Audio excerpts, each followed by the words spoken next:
Hi, it's Orit. Welcome back to Mind Your Body. I am excited to share today this episode that I did with my former coworker and good friend, Dr. Renee Ortega.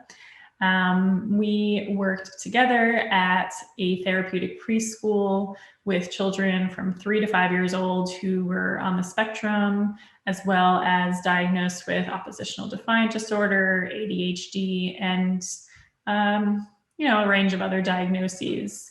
But a lot of these kids had experienced trauma.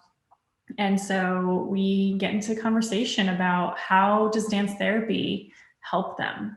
And before I do this episode, I really want to read to you this note that I wrote from a session that I did way back when. Let's see, it's from July 31st, 2013. And that is about 4 months after I started my first job as a dance therapist at this preschool.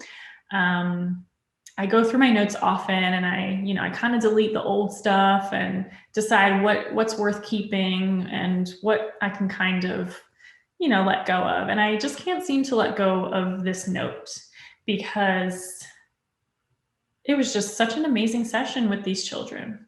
So I'm going to read it to you because I feel like this is the essence of doing dance therapy with children who are vulnerable and scared and learning how to regulate themselves in a world where life hasn't been fair and full of hurt. All right, so here we go. I just had the perfect session with a group of children who are all graduating. As important as termination is, I have decided to let it naturally work itself out. Today, I gave them a very loosely structured directive to take turns moving on a fabric that can be anything they want to be. Some kids built a house, some destructed it, and the last child grew flowers.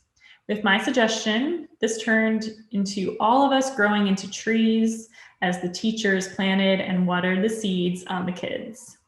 They were apple trees, grape trees, etc. Very generous with sharing fruit. One child came to me, all concerned, saying, a child ate all my fruit. They said the name, I just wrote a child. So-and-so ate all my fruit. So he sunk back to the floor, becoming a baby tree again, needing more nurturing to grow fruit again. This spread through the class, and the kid trees needed much planting and watering as they kept going back to be a baby tree. One kid was even stunted in his tree growth. This went on for a while. By the last 5 minutes, we all became baby sleepy trees and cuddled together on the fabric. It was a beautiful ending. The session seemed to be so symbolic of their leaving. These kids have been growing at the school for the past 2 years, and now they have to leave to go to kindergarten. But perhaps they would rather just be babies again, so they don't have to leave. There's conflict between wanting to grow and showing off how much they have known, how much they've learned, against wanting to be young and dependent and taken care of.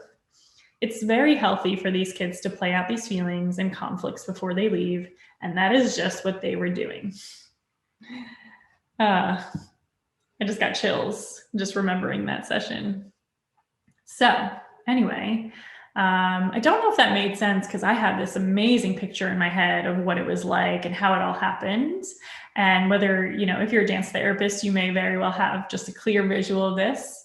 If you're not, you might be like, what? I don't understand. I don't know. But I thought I'd share that with you. I don't think I'll ever delete that note. So one more thing before we go into the interview with Renee, I just wanted to share with you that I finally created a low-cost program to work with me. It's been a while, and I know you've been asking me for a while. It's a membership program called the Lasting Love Sisterhood, where you get to shed old layers of protection and hurt and abandonment and emerge into the truest version of yourself, so that you can truly thrive and enjoy the relationship with yourself and everyone else in your life. I will put the link in the show notes, but you can also visit oritkrug.com/sisterhood for a lot more details. All right, here we go. This is Mind Your Body, a dance movement therapy perspective on the integration of our emotional, cognitive, physical, and spiritual aspects of our being into one more aware and whole existence. Yeah, welcome back, everybody. Welcome back to Mind Your Body. I am really excited today to bring on our guest to talk about dance movement therapy with children who have experienced trauma. We've got Renee here. Welcome, Renee. Hello. I'm going to introduce you quickly. So Dr. Renee Ortega is a board-certified dance movement therapist and licensed creative arts therapist. In addition, she's a certified occupational therapy practitioner. Renee is a researcher looking at healthcare professionals, intercultural competency. Her PhD is in international psychology with a trauma concentration. During COVID, she has utilized these principles of these professions and her BFA in dance to manage self-care, well-being, and connection through daily dancing to connect to mind, body, and soul. So yeah, welcome, Renee. I'm excited to have you here. So yeah, I basically just reached out this week after continuing to get messages from my community in the Lasting Love movement, which is, has women in there who have experienced trauma themselves. They've also started to ask me, well, my children have experienced trauma with me or my siblings. And so I've been getting a lot of questions of like, does dance therapy work for children as well?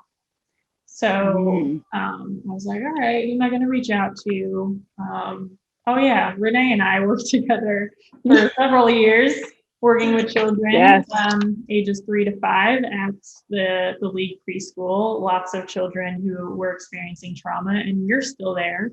So maybe you can give us a background of what dance therapy looks like.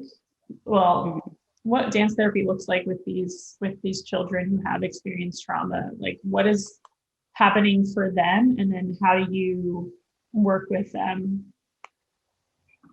Well, I think, first of all, thank you for having me. I'm so excited to have this conversation with you.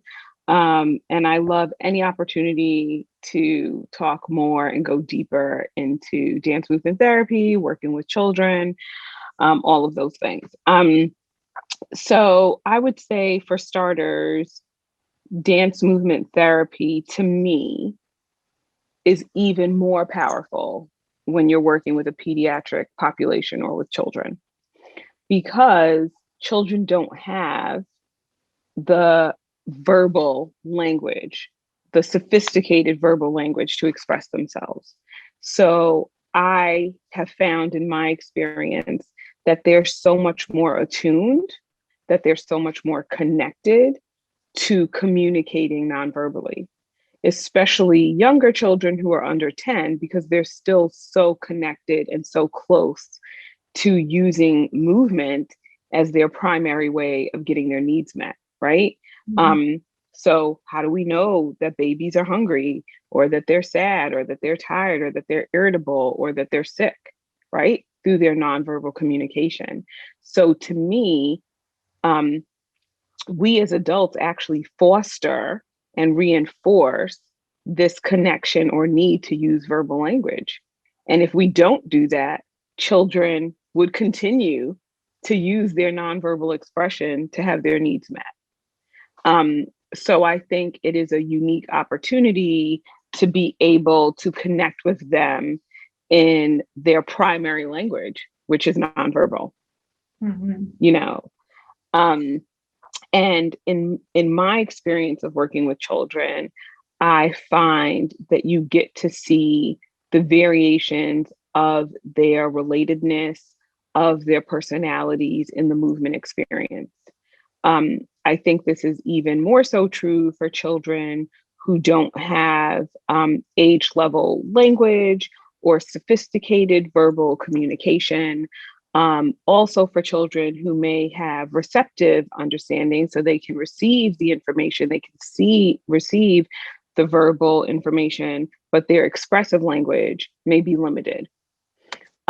So to me, movement becomes a great way to really connect with them through a social emotional space.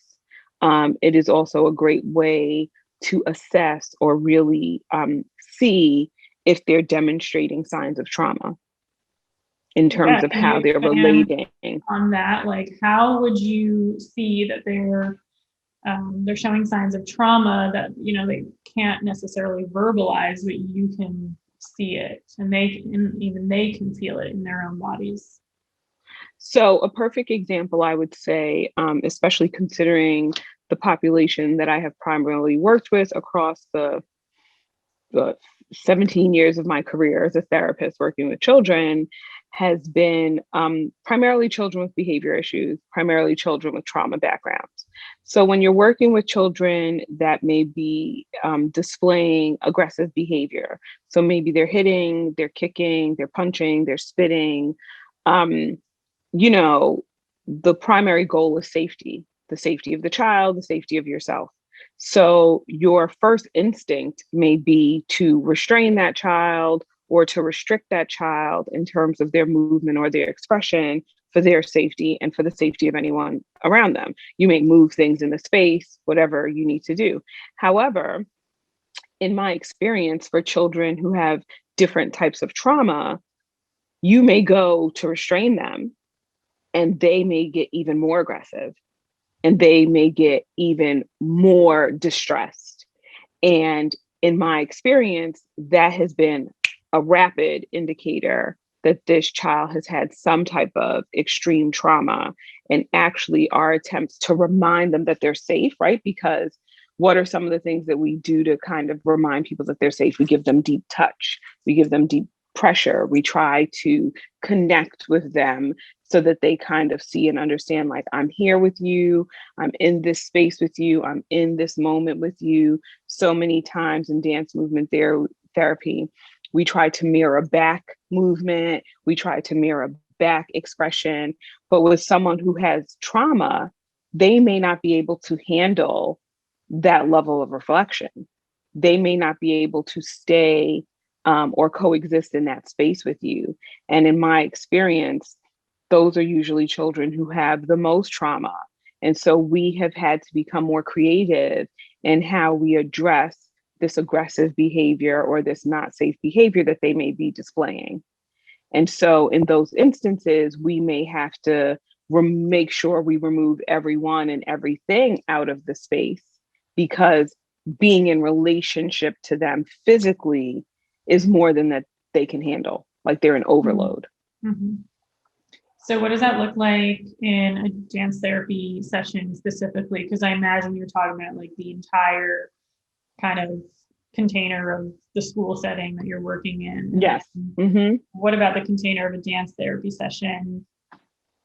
How do you help them express themselves? How do you help them find and use the language to express their emotions, to regulate, to basically help them almost kind of function as a kid who can get through the school day, right? Who can get through social interactions without becoming aggressive and so on. So I think that we have to think about, not only when working with children, but also with working with adults. I think there are a lot of parallels. So if we consider the idea that emotions work in a range, we're not happy all the time, we're not sad all the time. We go through a range of emotions and experiences throughout the day, right? So I wake up, I'm energized, I have lots of energy, I'm happy. As the day progresses, maybe I'm feeling tired. Now I need a little nap, but maybe I went for a walk, maybe I got my coffee, maybe I had an engaging conversation. So now my energy is back up and now I feel invigorated, but maybe I get a phone call and something happens and now I'm feeling sad and I'm feeling overwhelmed. So we go through a range of emotions. And so I think the work for us in a dance therapy session is getting a child to a point where they recognize that they can have a range of emotions. so that they don't have to stay in that place of anger or trauma. They don't have to stay in that place of being sad. And they also don't have to stay in a place of always being happy and content, right? Because there is a range. Mm-hmm. And I have had dance movement therapy sessions with children where they can literally go through a range of 5 emotions within that 30-minute session, right? And so the work for us is, how do we hold a safe space for that? Mm-hmm. And so I think if a child, like a perfect example that comes to mind are children who may really want to express themselves, but they're so withdrawn for whatever reason, whether they're like just typically shy, whether that's trauma, whether that's behavioral. And one approach could be like, okay, especially when you're first starting out and you're working on building a rapport, it's like, okay, you don't want to be seen right now. Like, I'm not going to see you. I'll check in with you to see if you might be ready to engage, to share, to, interact. But as the relationship progresses and you kind of say, okay, well, that approach is not working, right? That child is never getting to a place where they're ready to be seen. Then you have to kind of say, what happens if I show them that I see them, but in a way that's comfortable for them, in a way that's not necessarily putting the whole spotlight on them, but it is saying like, I do see you for whatever you're bringing to this session, to this moment. And so I've had moments where a child is like, like, I don't want to participate, and their head's down and they're withdrawn, and, and it's like, and maybe they do one slight gesture. Because again, children don't understand the range, right? So they're either all the way up or they're all the way down. They find it hard to modulate and regulate and stay in that middle place, right? So when you're in a session with children and you say, oh, it's your turn to dance, or it's your turn to express yourself, their understanding or comprehension of that is usually very big. It's big, it's loud, it's abundant, right? And so now here you have this child that's more like, I don't want to be that big. I don't want to be that abundant, right? And so they may do one thing, like maybe they're here and they may just move their hand. And that is the moment that I take. That is the moment where I say, oh, you know what? You do want me to see you, Orit. I noticed that you moved your finger a little bit. It is also a teachable moment for the other children and adults to say, we don't always have to be big. Sometimes we want to be seen, but we want to be small, or we want to be quiet, or we want to be soft. And so to me, that is the teachable moment for the group. That is a teachable moment for the children. It's also a subtle mirroring, right? It is also a rapport building, because it's saying, I see you as you come to the table, and I respect and accept you how you come to the table. It doesn't have to be big. It doesn't have to be abundant. It can be small. And for you, that could be so much abundance, right? And in those moments, 9 out of 10 times, that child is like, wait, you see what? You saw that? Yeah. And now the dance is, do they want you to see that and do they retreat? Or do they do something more? And in my experience, you could get either or, again, depending on what the trauma is, depending on what the background is. However, that moment still always has an impact. And even if you do not see a progression in that session on that day, it guaranteed in 2 to 3 sessions, you will see that child responds to that acknowledgement.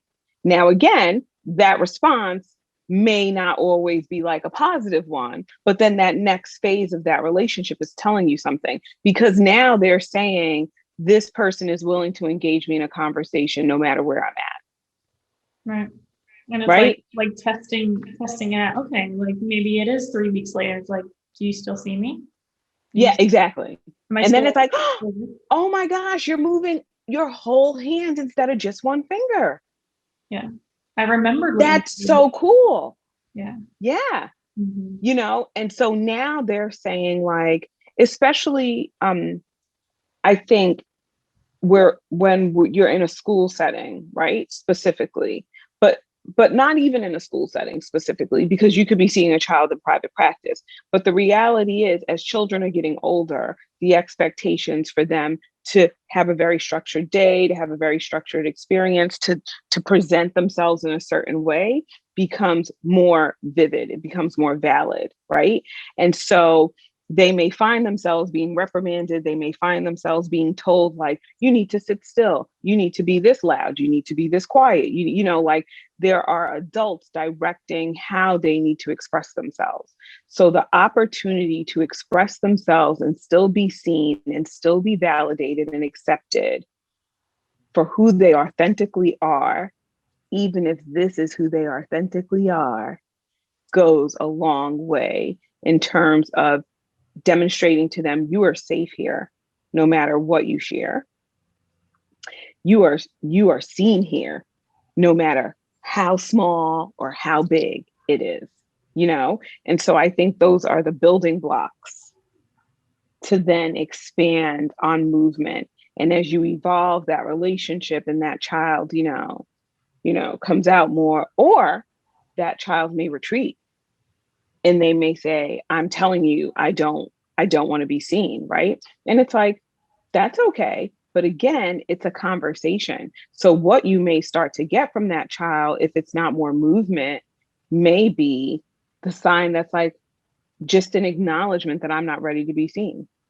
So, they could be like here and doing this. And it's like, oh, I saw that you move your finger.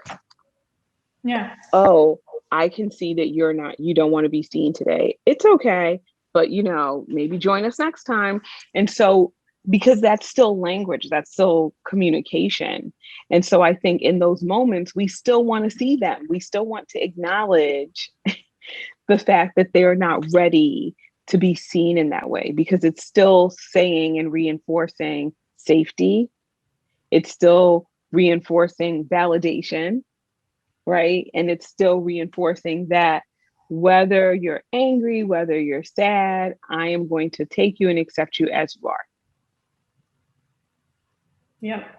Beautiful. And that's like when you experience, like, I'd say experience trauma, but also just the messages that children get. Like, I see it happening with my own child who's just under 8 months, and the people who come to interact with them. It's like, oh, like someone's here, give them a hug, or right. Yeah. It's like always instructing how to use your body to communicate. And like, this is the right way to communicate with your body. This, if you're not doing it, then you must be upset, or you must be not normal, or, there's always these polarizing messages. And it sounds like really what you're speaking to is whoever you want to be, however you express yourself, as long as it's safe, right? Mm-hmm. That's okay. And in your own time. There's also this I'm seeing it in a lot of my mom discussion boards of like, my baby's not crawling yet. My baby's not babbling. Like, so there's always this like, it's okay. Everyone has a different timeline as well. Yes. Yes. And, I think as parents, like you're a mom, I have 2 small children who are 5 and 6 years old. And I did lots of dance therapy with them. 1, because they were in daycare at my job. 2, because we dance at home all the time. And so I think as a parent, we're always wanting to make sure we're doing the most, right? We want to make sure that we've like dotted every I and crossed every T. So it is realistic or practical to initially go to that place of saying, my baby's not babbling, my daughter's not crawling, But then we also need to reflect and take a step back, and I think you can check in with the experts. Like for me, when I felt like, oh, they say that your child should have 50 words at this age, and she doesn't have 50 words, and I don't know what to, you know what I mean? And so it's like, as a parent, I want to feel like I'm doing my due diligence. It doesn't hurt to go get an evaluation and have someone say like, nope, you know what? I think that's fine. Like, she's not really in school, or she's not really engaging with other people, or she's learning another language, and that slows down, the progression of language learning, right? But once she gets in school and she's around those other kids, you should see a progression. And it's like, it's then my responsibility as a parent to say, am I going to continue to hyper focus on what my child is not doing? Or am I going to say, okay, I can accept that reasoning and rationale. And how do I now engage with my child and be present with my child in this moment for who they are right now? Right. You know what I mean? So I think that we all want to be the best we can be, and we want to give our children the support that we think they need or deserve. But how do we also then get to a place where we say, is this investigating about me and validating how I feel or how I think I'm perceived as a parent? Or is it really about being in relationship to my child? Mm-hmm. You know, I think that is the dance and the conversation that we have to have with ourselves and with our children. Because as someone who has two children, their personalities are very different. The things that they do are very different. The things that they enjoy are very different. And so I have to sit in a place of saying, like, I see you regardless. I have one child who, my 6-year-old, loves to dance. Brooklyn loves to dance. She, like, you're dancing? I want to dance. She's like me, like, music comes on, she can't sit still, you know. Whereas my daughter London is more like, that's not really my thing. I'm not really into it. But when she's into it, when she's in that space of wanting to dance, when she's in that space of wanting to be expressive, I am all ready for it. You know what I mean? And I love her and accept that that's not her thing. I don't force her to want to dance. I don't force her to want to join us.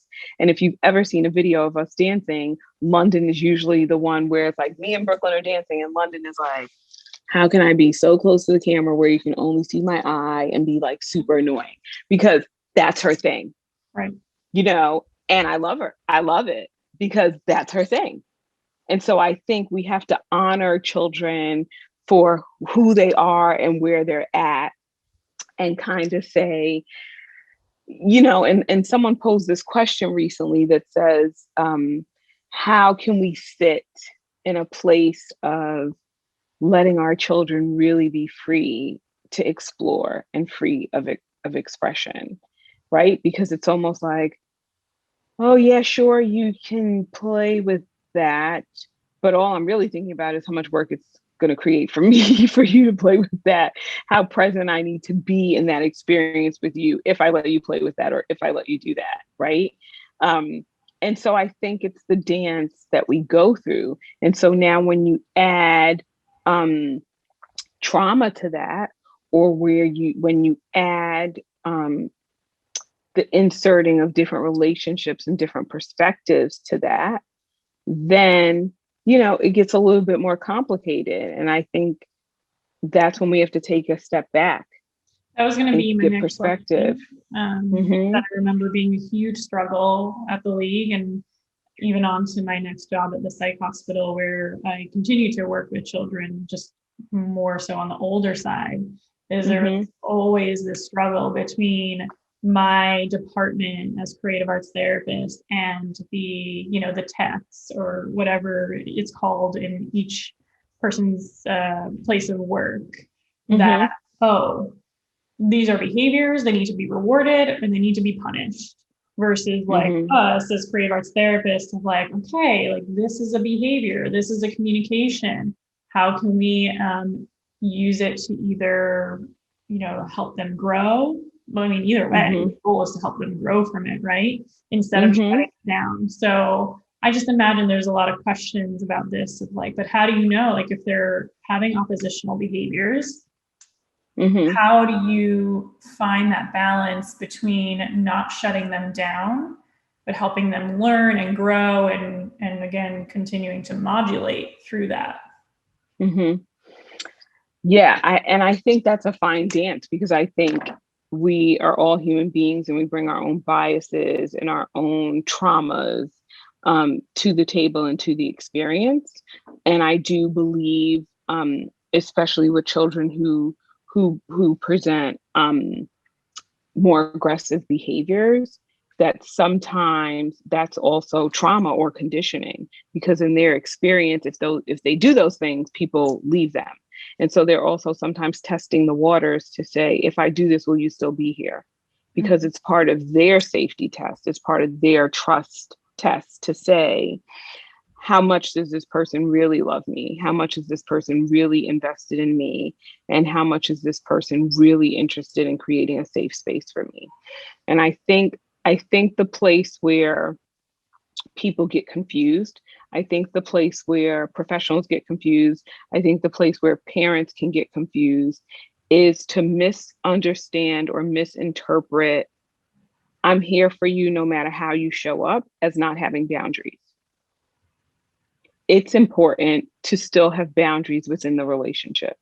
It's important to still say, I love you. I want to create a safe space for you. I want you to be able to express yourself as you are, but it is not okay to kick me. It is not acceptable or okay to spit on me. It is, you know what I mean? And I remember taking a course, the floor time course with Stanley Greenspan before he passed away. And I got to go up and ask a question, and I asked about that. And that was one of the things that, because I was dealing with a child that had a lot of, aggressive or inappropriate social behaviors. And one of the things that really stood out for me and has always stood out for me all these years is he's like, but you still have to set boundaries and expectations. You still have to make it clear what is acceptable and not acceptable in the relationship. And the reality is, there's this fear, I guess, that like, oh, but that will turn them away or that will reject them. But the reality is, like any relationship, they will learn to respect you more for that. And it also, and in my experience, those are the children who I find their way back to me, because it is almost like a reflection to say, if you were setting those boundaries to keep yourself safe, then you will keep me safe. Mm-hmm. Can you give us an example within a dance therapy session, obviously things confidential, where you have kind of had this opportunity to set boundaries and at the same time nurturing the relationship and nurturing their growth? There's so many stories. And I think it's probably important to say most of the work that you've done with children are in groups. Yes, exactly. Okay. And I have, had the fortune of seeing children individually, but mostly it's in groups. And I think that's important to note, because I think something to consider is that when you're in a group, you as a facilitator, you have to consider the needs of the whole group.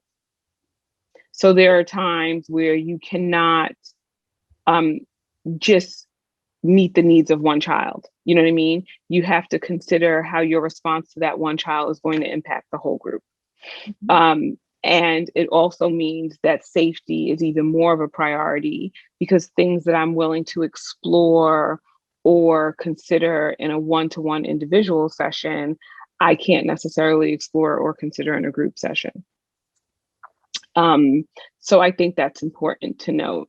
But I think a common thing that has come up for me has always been finding that balance of showing or letting children know how they can engage or come in contact with my body. So even the idea of like a child wanting to be seen or a child wanting to connect, but maybe when they're looking to connect with you, like they're jumping on you, they're jumping on your back, or they're jumping or they're on your chest, or they're just coming up to you and giving you a kiss and not having any boundaries. And one, in our experience, that can sometimes be concerning, especially if you're new to the relationship with the child and you haven't really built a rapport. There can be a concern of saying like, this child doesn't really know me. Why are they sitting in my lap and hugging me and kissing me and kind of giving me such intimate affection? And so you may have to set a boundary with that. And there could be situations where you do have a rapport and have built a relationship with a child, but they still just approach you in your space, in a physical place, kind of without you seeing it or without you knowing it. and you may have to say in those moments, like, oh, can you ask permission to, get a hug or touch my body or engage with me? And again, I think that's an example where we're also modeling to children that people need to ask your permission to touch your body as well. Right. And so going back to what you said earlier about this idea that we have a tendency like, oh, Uncle John just came over, go give him a hug. You should be curious if that child doesn't want to give Uncle John a hug. It's not to say that anything is wrong with Uncle John, right? But it is to say that we want children to feel connected to their instincts. And if their instinct in that moment is, that doesn't feel comfortable for me, but we're still forcing the relationship and we're forcing that as the way that they need to connect, we need to be curious about that. Right. And so bringing back remnants of trauma with that, right? Being forced into a physical interaction that they exactly have no control over, feel trapped in. And like, we have to be really mindful of what these tiny little daily things that are exactly tiny can be bringing up for them, can be stirring up for them. Exactly. And so in that moment, we need to consider as caregivers, again, whether it's in a educational or professional relationship or personal, and kind of say, what are other ways that we can teach children to be respectful or to engage and acknowledge someone's presence without it having to be this intimate contact of giving a kiss or giving a hug. Right. And the reality is, like, though those moments are saved for our intimate relationships. So yes, if you're with mommy and daddy, it may be okay to do that. But if you're out in a public space, then it may not be. And depending on what your own relationship was with your parents, depending on your own traumas and who put those traumas on you, that may be even more uncomfortable for you. And so a perfect example with my own children is, one day my daughter was talking to the babysitter and she was like, we don't want any food, like yelling at her. And I went into the room and I said, who are you talking to? And again, that moment from my own training, from my own upbringing, to kind of say, you don't talk to adults like that. And I caught myself and I changed that to say, does she talk to you like that? Because I know she doesn't, right? Does she talk to you like that? No. How do you think it makes her feel? And how do you think you would feel if someone talked to you like that? Because it's more about the relationship, it's more about the respect than it is about you need to respect her because she's an adult. Because we all know that a lot of traumas or atrocities that happen to children happen at the hands of adults.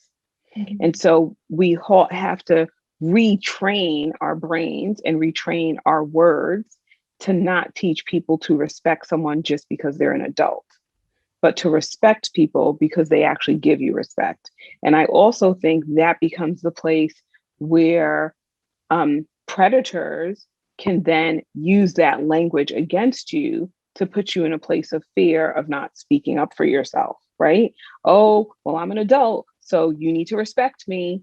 Okay, well, that's what my parents say. That's what my caregivers say. You respect adults, even if they haven't earned that respect, right? Oh, you have to keep this secret between us. If not, I'm going to tell your parents or I'm going to tell the adult. But that adult has reinforced to you that it is not acceptable to talk back to other adults, and it is not acceptable to engage in a certain way. So now you keep that secret. So now you don't feel comfortable sharing an uncomfortable engagement with an adult. And so I think it's important for us to say, what patterns are we leaning into culturally, right? Because our cultural experiences impact how we engage with the adults in our life, impact how we feel we have a voice as children, and then impacts how we bring that into adulthood. And so we have to kind of say, did that really serve me growing up? Did that serve me as an adult? did I have to work even harder when I became an adult to find my voice, especially when it came to engaging with other adults in professional environments? And something I see all the time with interns who are usually young adults, who are usually college students, when they have to facilitate a group or lead a session, they really struggle and they have so much discomfort with having to delegate responsibilities to older staff members. Mm-hmm. Yeah. Right? They don't know how to do it. It's super uncomfortable for them. I think that was uncomfortable to me too, as an intern at the league, which is I was 22 or no, I don't remember. It was a while ago. Yeah. But it's one of those things where how does your cultural and your childhood upbringing of how you engage with adults then impact how you're able to find your voice as you're transitioning from being a child into being a young adult, into being a professional, into being the person who's actually supposed to be in charge. You have to work through that, but it comes, and I think that's the dance, right? The dance is, how do you give children freedom of speech? How do you give children autonomy? How do you let children hold on to their ability to tap into their instincts and tap into, what feels right without like just letting them do whatever they want to do? And how do you find the balance on letting them do that while still having respect? I think I know, like, remembering from the days working at the league, especially when you said they have a lot of emotional range. The first thing that popped into my head was room 13. Now, no one else is going to get that, but yes. Holy crap. What that's not the right word. That was a wild ride. Yes. Just literally, so we had separate rooms for dance therapy. And what would ideally happen is that the classroom waits outside of the door, and then they come in and they come to their spot and they settle in. Room 13 was, no, we don't do that. Boom, boom, boom, boom. Running around, banging against the walls, banging into each other.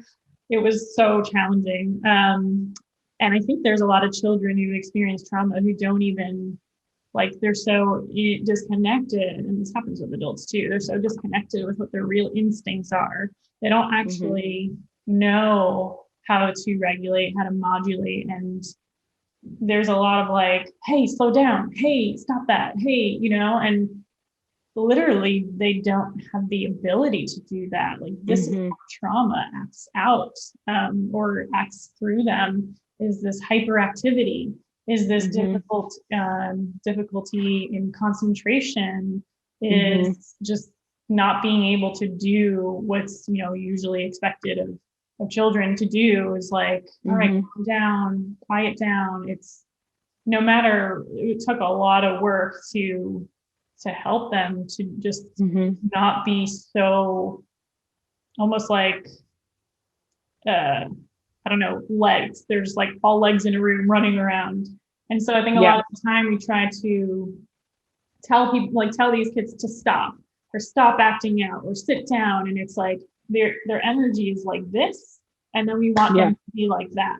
And like a huge thing that I remember practicing as a dance therapist in the sessions is like, okay, we're going to meet them where they're at.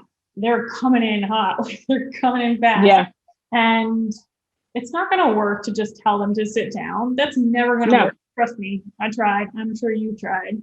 But how can we meet them at the speed and the force and the energy that they're at, and then modulate it to a point where, oh, now I can slow down. And the repeated practice of this in dance therapy is, oh, well, now I know how to slow my body down. It might be hard, but I know how to slow down. And I think that also helps the tension that gets created between the kids who have experienced trauma, and the adults who are like, oh my God, I cannot take another session of this, right? Yes. And so I think it's also, like, I remember a lot of teaching teaching them what it actually feels like in their nervous system, in their body, to find that place and to be able to do that. Some kids just don't have that ability. It's not all behavior. It's the ability to self-regulate, modulate. And the thing that comes up that I do a lot when I have a class that's coming in and they're rambunctious, or I have a child that's coming in, they're rambunctious, I have to match their energy. And so if they're coming in like that, in a traditional, we're taught in school, right, too, in a traditional session, you come in and you create the circle and you ground. But maybe grounding for them can't look like, oh, we're going to put on Bill Withers and listen to Lovely Day and sway. And, for them, it's like, we're coming in. We're going to run. We're going to crash into that wall. We're going to crash into this wall. There has to be a release. There has to be an exertion of the energy. And if you try to muzzle it, it's going to explode. Like when you finally let it out, it's going to explode. There was often a fear, like, if we let that happen, if we meet them there, then we're reinforcing this behavior. And you're not. And it's, no. And I just as we're wrapping up here, I think it's important to say that the difference between, like, I know we've had a lot of talk about parenting, right? And what can you do as a parent? I think the difference is, as a parent, I think this will be true for myself. And it is already to an extent. Like, I don't always have the capacity to meet you there, right? And that's the advantage of doing this work and having children do this work in a therapeutic space, in a therapeutic container, where the only role of the dance therapist is to meet you exactly where you're at, no matter what the energy is. And I can meet you there, and I can, then we'll take the session however we need. And that's the advantage of having them be in this container, because, like, absolutely, running around, I've had a hard day. I'm exhausted. I know how to do this as a dance therapist, but I'm done. Like, I'm done today, kind of thing. But what? I have times where my personal kids are just like wired crazy. It's time for bed, and I'm like, you know what? Go do 100 jumping jacks. Well, you know what I mean? And so, like, you've taught, and they've also been in dance therapy. Exactly. A very long so it's almost like you still need to discharge. You still need to release. And at 9:00, 8:30 at night, after a long week, like, I may not have the capacity to engage in that with you. But how have I now given you tools to engage in that yourself? Right. Right. And I feel like that's what we're getting towards. But when we teach them those tools, when we start to give them those strategies, then they also start to learn to tap in to what they need, or finding ways to discharge that energy and to release that energy.